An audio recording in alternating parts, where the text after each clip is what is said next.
পরিমার্জিত হয়ে ভগবত সেবা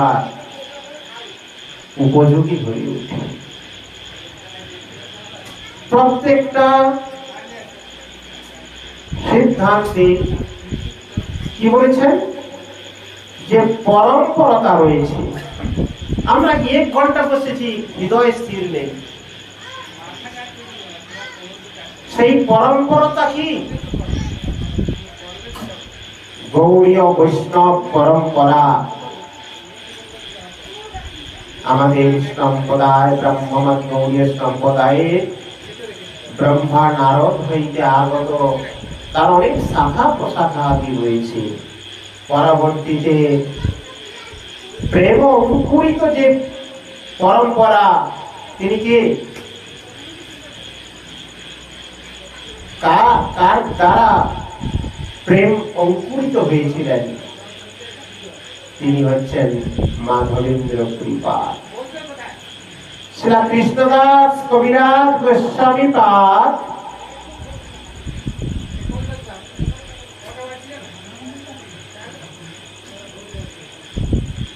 তিনি চৈতন্য চরিতামৃত গ্রন্থে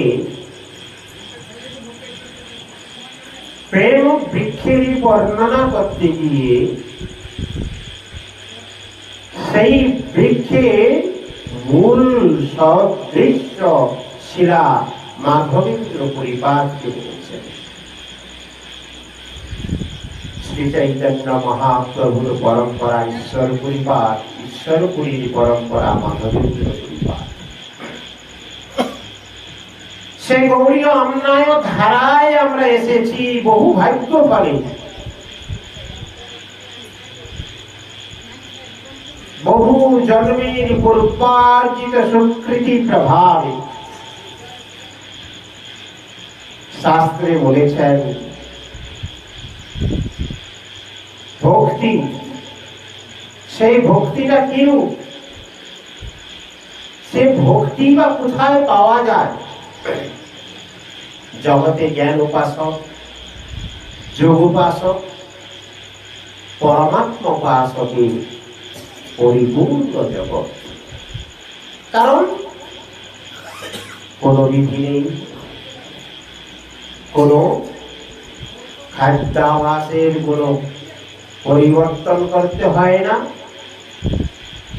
শুধু দীক্ষা নিয়ে তারা নিজেকে আস্থালান করে চলে।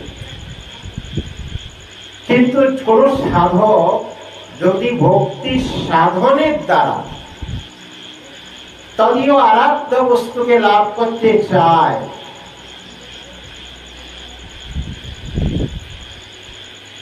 সাধ্য বস্তুকে লাভ করতে চায়, তিনারা ভক্তি রাজ্যে প্রবেশ করে। সেই ভক্তিটা কোথায় পাওয়া যায়?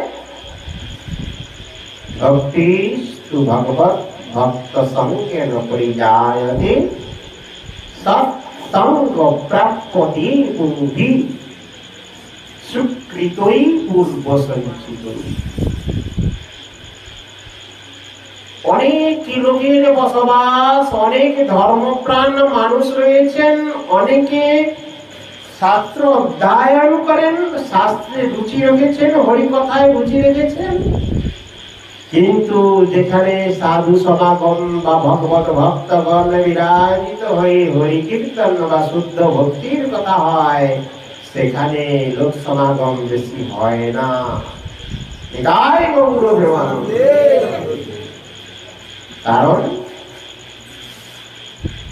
কারণ কি? শাস্ত্রে তো বলেছেন সাধু সঙ্গ সর্বশাস্ত্রে কয়, লবমাত্র সাধু সঙ্গে সর্বসিদ্ধি হয়। আমরা তো ঘন্টার পর ঘন্টা, দিনের পর দিন সাধু সঙ্গ করছি, আমাদের উন্নতি কোথায়? আমরা এখনো এত বিচলিত কেন? কারণ আমরা একাগ্রভাবে সাধু সঙ্গ করছি না। সাধুদের কথা আমাদের অন্তর্কর্ণে প্রবেশ করে হৃদয়ের মধ্যে তা প্রতিষ্ঠিত বা গেঁথে নিচ্ছি না। এটাই আমাদের অনর্থ, এটাই আমাদের দুর্বলতা, এটাই আমাদের ভজন পথের বাধা। তাই সাধুদের কাছে গিয়েও সাধুর সেবা করার প্রবৃত্তি আমার যাচ্ছে না, সাধুর কথা শ্রবণ করার ইচ্ছা জাগ্রত হচ্ছে না। আমরা শুধু কোলাহল করতে যাই, একটা জায়গায় বসে সময় কাটিয়ে দিয়ে একটু সাধু সেবার প্রবৃত্তি মনের মধ্যে যাচ্ছে না। অনেক জায়গায় দেখবেন কোন অনুষ্ঠান হলে অনেক সাধু সমাগম হয়, কতিপয় ভক্ত একাগ্র চিত্তে জীবন দিয়ে ভগবানের সেবা করছেন। মঙ্গল বিধান তার হবে না আমাদের হবে? তাই গৌর প্রেমানন্দে। ভজন কি? ভজন মানে কি? ভজনের পরাকাষ্ঠতা কোথা থেকে আসে? ভজনের অপর নাম হচ্ছে ভগবত সেবা। বেদ উপনিষদে অনেক পুরুষার্থের কথা বলেছেন, কিন্তু গৌড়ীয় পরম্পরা ধারার প্রয়োজনীয়তা কি? আমরা যে হরি ভজন করছি, আমাদের প্রয়োজনীয় কি? আমাদের প্রয়োজন কি? পঞ্চম পুরুষার্থ শ্রীকৃষ্ণ প্রেম। শ্রীকৃষ্ণ প্রেম কথার অর্থ কি? আমরা যদি এখনো দেহ সুখের জন্য সর্বদা ব্যস্ত থাকি, দেহ সুখ কোথা থেকে পাওয়া যাবে কোনো বিঘ্ন হলে এখনো প্রধান্বিত, অন্তরে কিছুটা সময়ের জন্য হলেও ভগবত সুখ বিধান আসছে না। তা যদি আসতো, যেখানে হরিকীর্তন হয় সেখানে সুন্দরময় হরিকীর্তনের পরিবেশ তৈরি হয়ে যেত। হচ্ছে না আমাদের দুর্বলতা। তার কারণ আমরা এখনো হরি সেবা পরায়ণ হতে পারছি না, হরির আরাধনা করার ব্রতী হয়েছি। পূর্বার্জিত বহু সুকৃতি প্রভাবে আমরা গৌড়ীয় পরম্পরা ধারায় এসেছি বটে, মনে প্রাণে এখনো গৌড়ীয় ভক্ত হতে পারিনি। কারণ সর্বদা ভগবত সুখ বিধানের নিমিত্তে আমাদের জীবন হওয়াটাই হচ্ছে হরিভজনের প্রধান লক্ষ্য। তাই বলছেন ভক্তিস্তু ভগবত ভক্ত সঙ্গেন পরিজায়তে সৎসঙ্গ প্রাপ্যতি পুরুবি সুকৃতই পূর্ব সঞ্চিতই। সেই ভক্ত সঙ্গ, ভক্তি লাভ করার বা ভক্তি পাওয়ার একমাত্র স্থান হচ্ছে ভক্ত সঙ্গ। তাই সাধু সঙ্গ কিংবা ভক্ত সঙ্গ পাওয়ার জন্য অনেক ভক্তগণ দূর দূরান্ত থেকে অনেক পরিশ্রম করে হরি কীর্তনে আসেন।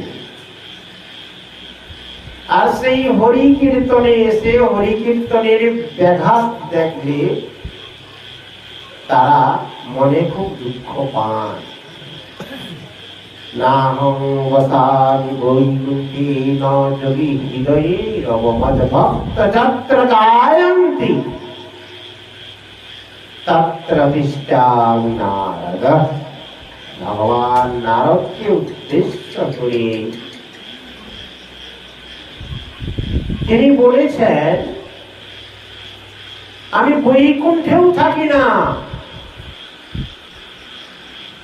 আমি যোগীদের হৃদয়ে থাকি না।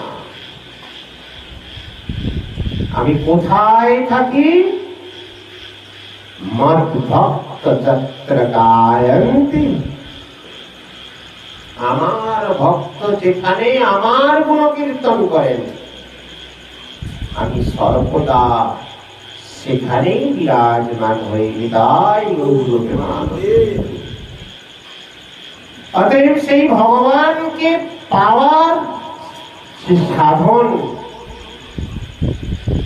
প্রভু কহে বৈষ্ণব সেবা নাম সংকীর্তন দুই করো শীঘ্র পাবে শ্রীকৃষ্ণ চরণ। মহাপ্রভু কি বললেন? প্রভু কহে, শ্রীমান মহাপ্রভু বলছেন এক বৈষ্ণব সেবা, দ্বিতীয় কি বললেন? নাম সংকীর্তন। বৈষ্ণব সেবা নাম সংকীর্তন দুই করো শীঘ্র পাবে শ্রীকৃষ্ণ চরণ। কিন্তু আমরা যদি বৈষ্ণব সেবার নামে বৈষ্ণব দিকে খাটিয়ে নিই, আমরা কি বৈষ্ণব সেবা মানে হৃদয় দিয়ে করি? আমরা বৈষ্ণবদেরকে আহ্বান করে বৈষ্ণবদেরকে খাটিয়ে নেওয়ার কৌশলতা অবলম্বন করি। দেখুন বৈষ্ণবরা কত দয়াল, এনারা অপ্রকৃত বস্তু। ভগবান ভক্ত পরস্পর পরস্পরকে ছাড়া এক বিন্দু দিনারা থাকতে পারে না। তাই সাধব হৃদয় সাধব হৃদয় মতান্নন্তি না জান্নন্তি না হতে অনাগতি।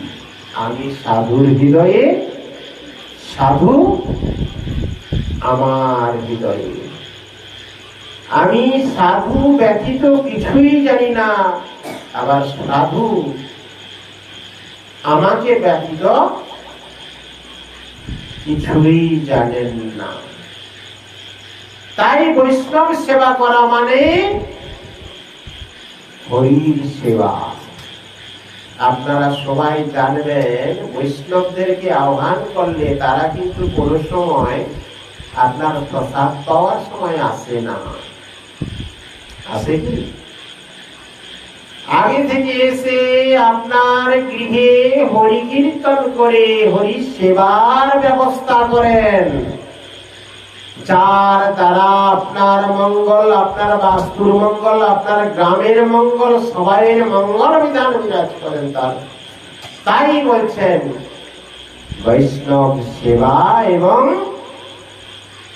নাম সংকীর্তন। বৈষ্ণবরা এলেই তো নাম সংকীর্তন ব্যতীত অন্য কিছু হবে কি? বৈষ্ণবরা কীর্তন করতে উল্লাসী, কীর্তনের মধ্যেই আনন্দ বিরাজমান করেন। তাই যেখানেই ভক্ত সেবা সেখানেই ভগবত সেবা। যেখানেই ভক্ত বিরাজমান করেন সেখানেই ভগবান বিরাজ করেন। কারণ পরস্পর পরস্পরকে ব্যতীত কেউই থাকতে পারেন না। তাই সেই বৈষ্ণব অপ্রাকৃত সদা।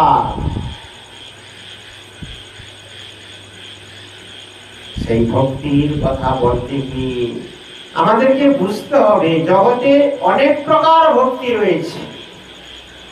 আমাদের গুরু পরম্পরা, গৌড়ীয় জগৎ, গৌড়ীয় মিশন যে ভক্তির শিক্ষা দিচ্ছেন এ বড় অতীব বিরল এ জগতে। কারণ সবাই বিনিময় ভক্তি করতে চায়, ভগবানকে কিছু, ভগবানের কাছে কিছু পাওয়ার জন্য ভক্তি করতে চায়। এই কিছুদিন পূর্বে কালকে স্বয়ং একাদশী গেল, গ্রামে প্রচুর লোক একাদশী করেছে, প্রত্যেকটি গ্রামে। কিসের নিমিত্ত? তাদের জিজ্ঞাসা করলে কি বলবে কেন একাদশী করেছে? গৃহের শান্তির জন্য, সংসার সুখের জন্য। আরো কিছু দাও, ধনং দেহি, দশং দেহি, রূপং দেহি, মনোরমা ভাজ্যং দেহি, দেহি দেহি। সকাল হলেই চণ্ডীপাঠ, শুধু দাও দাও দাও, শান্তি আর নেই। যত দেয় তত বলে আরো দাও আরো দাও আরো দাও, চাহিদা দিনের পর দিন উত্তরোত্তর বৃদ্ধি পেতেই চলছে। যত পায় তত সন্তুষ্টতা নেই। এ জগতে এমন কোন ব্যক্তি নেই যিনি সন্তুষ্টতায় আছেন। সবাই বলছে আর কোন রকম কেটে যাচ্ছে, আর কি বলবো, খুব অবস্থা খারাপ। কারণ কি, সবাই তো সুখের পিছনে দৌড়াচ্ছে।